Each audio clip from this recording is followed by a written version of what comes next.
Hello and welcome, my connoisseurs of movies, TV shows, and literature. Are you ready to shake things up? You me come loop galoo, and you know I am. For all my new viewers, welcome. You are here to feast on my opinions of all things movie, TV, and book. And who's the handsome redhead? Now, like I did in a character study and Forgotten Victim, I will only be focusing on a single character from the Dune Saga by Frank Herbert. And if you're paying attention, no, this is not Dune.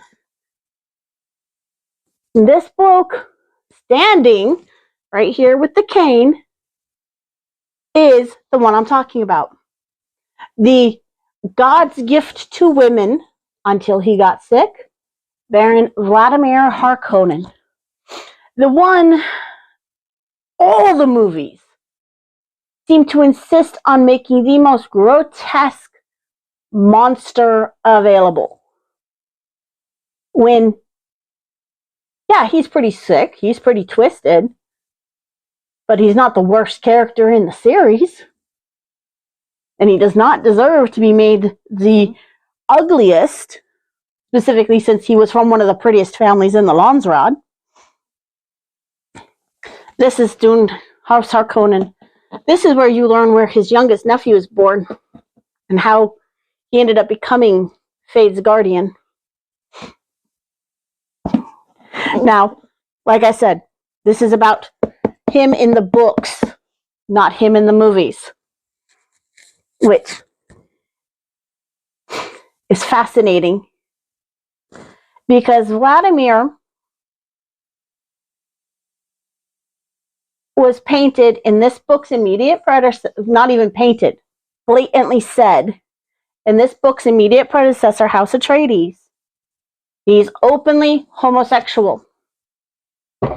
It alluded to it when you read Dune that he had a harem full of young men because Fade tried to assassinate him with one, which was fascinating because he was the first openly homosexual man I'd ever read about in any book series. But when I first read it, it didn't actually register that he was different. And it confused me. Why would you make the only homosexual character in a saga the nastiest, the meanest, the most vile, the one that looks the worst? It's like, that's not fair. But his preferences aside, he is a nasty piece of work. He is. Think of it as a firstborn son. Actually, he is. He's the firstborn son of the original Baron Harkonnen. He had an immediate younger brother who was born with mental defects, and then he had his baby brother Autolot. Second brother and baby brother were from second wife because Vladimir's dad divorced Vlad's mom because she was the most entitled Karen you would ever meet. And because from an early age, she had been spilling that vile, entitled brat behavior into Vladimir, his father's like, I can't undo what your mother's done. You go live with her. I don't care. Go live with her. So he continues to be raised what he wants is what he deserves and what he should get. And when Daddy Harkonnen makes the fatal error of saying Autolod will be the next Baron Harkonnen, Mommy Dearest says, oh, heck no, Vladimir. He's not going to deny you your birthright for that other woman's child. So Vladimir starts playing nice, and he gets back into Daddy's family, where he straight up murders the mentally infirmed brother in a way that can't be traced back to him. And then he sets up a series of fail-safes, if you were, that if he gives the word, Autolod is a dead man. And he says, look, Father, I know you want Autolod to be Baron, but the Landsraad will chew up and spit my baby brother out. Look what he did to Arrakis. Do you really want Autolod to rule the family with how he treated Arrakis? They almost chewed him up and spit him out. So reluctantly, Daddy Harkonnen changed his mind and made Vladimir the Baron. Not because of what Vladimir said, but because Autolod did something very, very naughty. He married a lesser noble's daughter, which would have been expected, except for the fact that he married a lesser daughter from one of the houses that already pledged allegiance to House Harkonnen. Autolod Harkonnen married Emmy Rabban. And if you know the name Rabban, you know that's what everybody calls his nephew, the Beast Rabban. Now, Daddy reluctantly gave Baron Vladimir Harkonnen the barony, and Vladimir had him murdered. Very quietly, very secretly. It was so tragic. The old man finally died. And Vladimir basically told his little brother, I'm never having children. The first boy you have is mine. I will raise him to be my heir. Enter Glausu Rabban. Now, Glausu was named Rabban as a Rabban family tradition. The firstborn son is always given the mother's maiden name, which irritated Vladimir because, hey, he's a Harkonnen. Why aren't you calling him Harkonnen? And Autolod's like, no, this is Emmy's family's tradition. You know what? Fine, I can work with that. When Glausu's old enough, he's staying with me to learn. Now, it is highly, highly, highly hinted at that because whatever he wanted, he got, and it's let slipped in House Carino, which is after this one, and in Dune, that Glausu has the same wasting illness as his uncle. The only way to get said wasting illness is sexual contact. It is an STD. And how Vladimir got it is through the mother of his two children. Yeah, you heard me right. Vladimir had 2 children. He had 2 daughters, both of whom were conceived and born in this book's prequel, House Atreides. Now, daughter 1 was a standard Bene Gesserit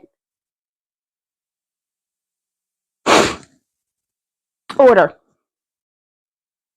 You will give us a daughter from your lines in me.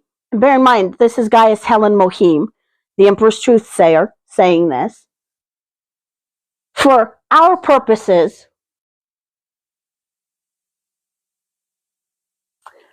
don't ask why. If you complain, we'll expose this huge spice stockpile you have hidden away, so that if anything should happen to Arrakis, you still have spice with which to pay the guild. Vladimir reluctantly agrees. However, he finds the whole act of being with women so repugnant, Mohim had to use not only the magic voice talents on him, but every seduction tool she knew to get this very virile man to get it up for her. He literally laid there and took it because he just didn't want to do it. She finished, she got up, she left. Because the Bene Gesserit had such great muscle and biochemical control that she was able to get pregnant on his first release. Unfortunately, Vladimir's first daughter was born with massive health defects, which is understandable considering Mommy Dearest was almost out of childbearing years. She was probably 2-3 years to menopause when she had baby number 1 in Jessica. The Bene Gesserit are looking at Vlad's first daughter and they say, oh heck no, that cannot be the mother of our super being. Mohim, as soon as you are recovered, you need to go back to Giedi Prime and lie with that odious man again. Oh, that goes over like a lead balloon, especially for Vladimir. However, in those 9 months, Vladimir, not needing Piter, this twisted mentat right here, he's a Talaxu twisted mentat, not a proper mentat like Thufir Hawit, but neither here nor there. He did not need Piter. He just liked having Piter around to throw his ideas off of. They were not idle. They took the information the Bene Gesserit had and rendered it worthless. They made that huge illegal spice stockpile disappear. While Vladimir did the physical disbursement, Piter did the paperwork disappearance. They had no leverage over him. However, when a different Bene Gesserit showed up and demanded the second daughter from him, don't ask questions, it's for our own purposes, he asked, why should I comply? She's like, well, it's simple. We have this original threat still hanging over you. Oh, I see. I'm so sorry. Yes, by all means, I'll do as you say. When she's ready, send her here. Soon as that representative leaves, He starts laughing with Piter. Those stupid cows have no idea their threat has no teeth. Piter, you're smart. I need something that I can wear so that when she tries to use that voice on me, it fails. I don't want her to control me ever again. Piter succeeds. And he gets two little, they basically call them noise-canceling earbuds that he puts in. And when Mohim arrives and starts ordering him around, he just sits there and laughs at her. Stunned, Piter's able to stun stick her in the back so she drops, completely paralyzed like a stone. And then, having that total power over her, he attacks her. He does as they said. He fills her with his seed. Mohim had just enough mental clarity to do two things. Conceive Jessica, the mother of Paul Atreides, and infect Vladimir with the STD that slowly starts turning all voluntary muscles, all voluntary muscle groups, to fat. Heck of a way to go, huh? That's why he's the floating fat man. He barely has enough muscle control in his arms because he still refused to let them atrophy, basically, to feed himself as his, I don't even want to call him a bodybuilder, but he was a ripped, six-pack, athletic gentleman with the loveliest red hair you ever did see. And like I said, it's highly hinted at that he gave it to Rabban, which is really disgusting. And why there was kind of this unspoken rule that Feyd was never allowed to be with any man unless the Baron was with him first, which is even worse. But when Vladimir found out his brother had a second child, he was livid. How dare Adelard, after 40 years, renounce House Harkonnen and have another child? So Vladimir went to the Landsraad and got the Landsraad to allow him to steal Feyd Raoth Rabban Harkonnen from his brother, from his parents. And he started raising Feyd differently than Glausu. Glausu was the same overindulgent, spoiled brat that Vladimir was. Hence why Rabban thought it was okay to murder his own father. After his father said, "You don't want to be a beast." And Rabban's like, "Beast? I like that nickname." Snap. Left his mother alive to mourn for his father, but murdered his father and left. Murdered his maternal grandfather as well. All because he thought he could do no wrong, specifically in his uncle's eyes. Because up until Feyd was born, he was the only heir his uncle was ever going to have. Now,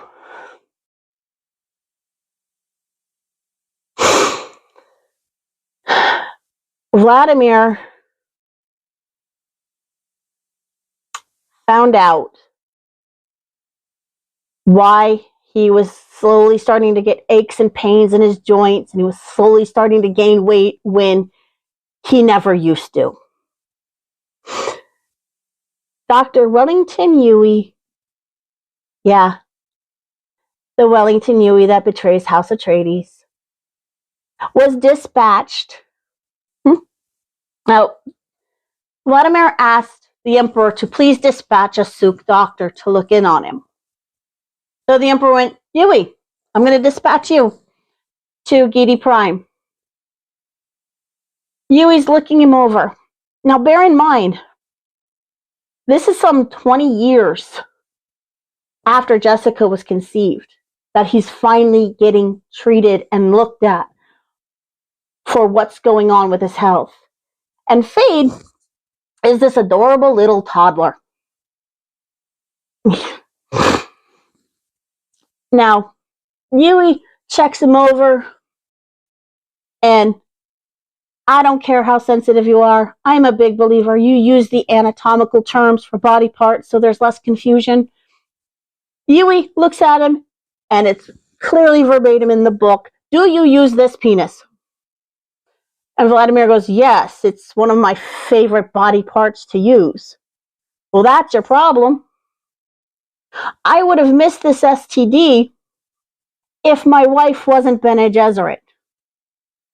Are you saying I got this from one of my partners? Not passively. This STD had to be actively given to you. This was not something that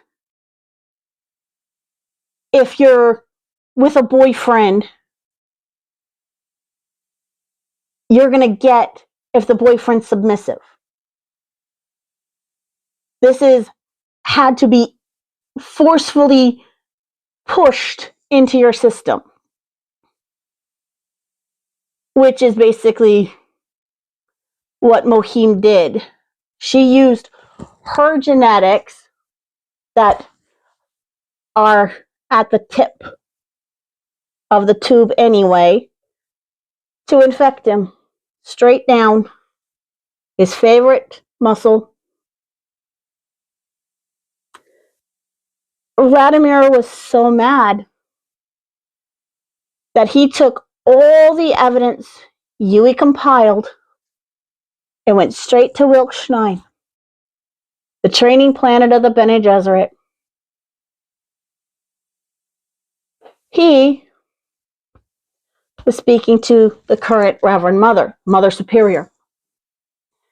You'll give me both my daughters, you'll give me the cure, and you will never seek to interfere with House Harkonnen again, or I take all of this evidence that you used a biological weapon against a noble house, and I'll watch you get destroyed. His plan was perfect. The sisterhood was shafted. Until Glausu.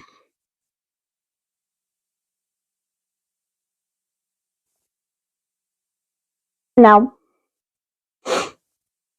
you'll have to read the books about how stupid Rabban is. But you asked why I said, who's that handsome redhead? Vladimir was. His family was, like I said, the best looking family in the Landsraad.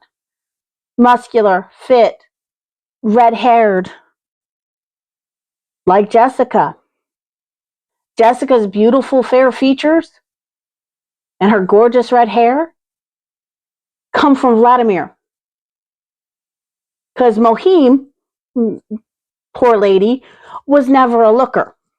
Ever. I mean, granted, whoever played her probably was in their youth, but the character, the way she is written, she was never good looking. All of Jessica's beauty comes from her father, which is so sad. But in reading about Vladimir being openly homosexual, it's been playing in my mind for 20 odd years or so now. Could other homosexual men or women have been hidden in books the whole time and we never noticed? Now, I ask that because they say it in Downton Abbey. We all knew Mr. Barrow preferred other men. We just don't talk about it. Now, I am not saying this applies to every human being out there. I know plenty of single people who are perfectly straight, who would gladly look after their family members. I know plenty of straight people who would not want anything to do with looking after young family members. I don't know many of the LGBTQ community, but it made me wonder, are some of the always single uncles, never married, no children, uncles mentioned in literature, actually unable to come out of the closet because their society says no, it's not appropriate, but because statistically speaking, they are the least likely demographic to harm anybody, much less children, they bring in and raise and care for their nephews or their nieces. And yeah, if you catch that, I am literally wondering if Thorin, who was never married, never even hinted that he left somebody behind, was helping his sister raise her boys, not only because he felt guilty for their father's death, but because they would be the only children he himself had. Same question about Bilbo. Could he also have been in the closet, unable to come out, and raised Frodo because Frodo would be the only child he had? But like I said, I am not saying this applies to every good-natured human being out there, because there are plenty of good-natured human beings that would gladly take in a family member to raise them regardless of straight, gay, bi, trans, asexual. I'm not saying it applies to everybody. I'm just wondering, could they have been put in there as a quiet, silent nod to a community where it was, at the time most of these books were written, well, not these books, but the Dune books themselves, when it was still frowned upon, or in the case of England, illegal to mention such characters. Because I'm wondering about the professor, excuse me, in Chronicles of Narnia. Could he have been single by choice? Because he said he was friends with Polly, but nothing ever came of it. She went off and had a family of her own, but he stayed happily single. And it was, hey, I'm never going to have kids of my own. I will gladly take these war refugees in, because not only is my house far enough away that it's safe, but I would love to know what it would be like to have kids in my home without them having to be mine.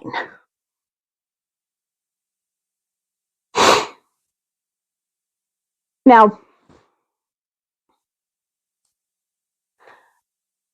it's less likely for the professor to be anything other than straight, for the simple reason that C.S. Lewis was a staunch Christian. Though Oscar Wilde not only had the openly bisexual Dorian Gray in The Picture of Dorian Gray, he himself, it's picture. It is Picture of Dorian Gray, not Portrait of Dorian Gray. I have a copy downstairs if you want to go find it.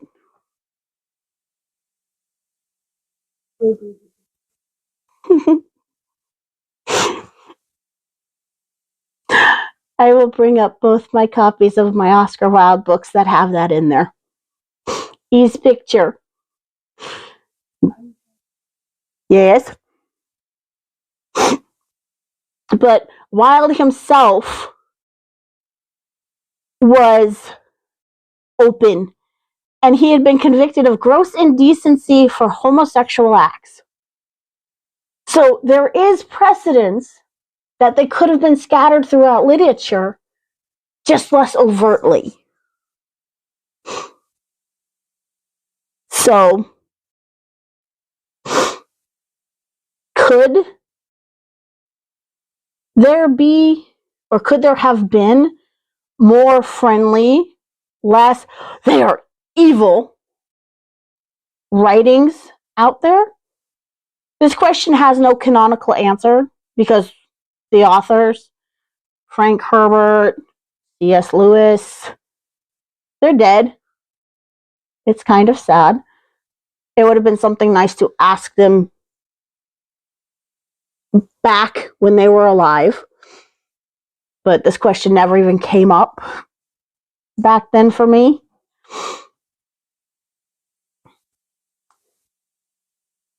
So, what do you think? Are there? Yes, I know I totally diverged from Vladimir. I still think he is the second best character in the whole of the Dune saga. My favorite is his youngest nephew, Fade. And if you want to hear more about Fade, because I don't care, none of the movies do him justice, let me know in the comments. And I will explain why Fade is even better than Paul for the Dune saga. But what do you think?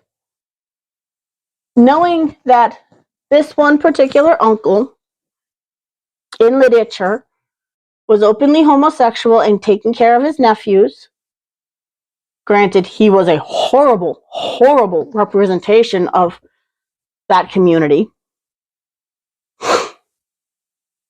Could there have been others? Let me know in the comics. Wow, I'm tired. Comments. Have you read the Dune novels? Forget the movies. The movies do not do any of the characters justice that I've seen. But have you read the Dune books? Have you read the Chronicles of Narnia series? Have you read the Lord of the Rings? Well, specifically the Hobbit series. And have you wondered why Bilbo never married? I mean, there are a number of reasons why he couldn't. But like I said, let me know in the comments. Bye.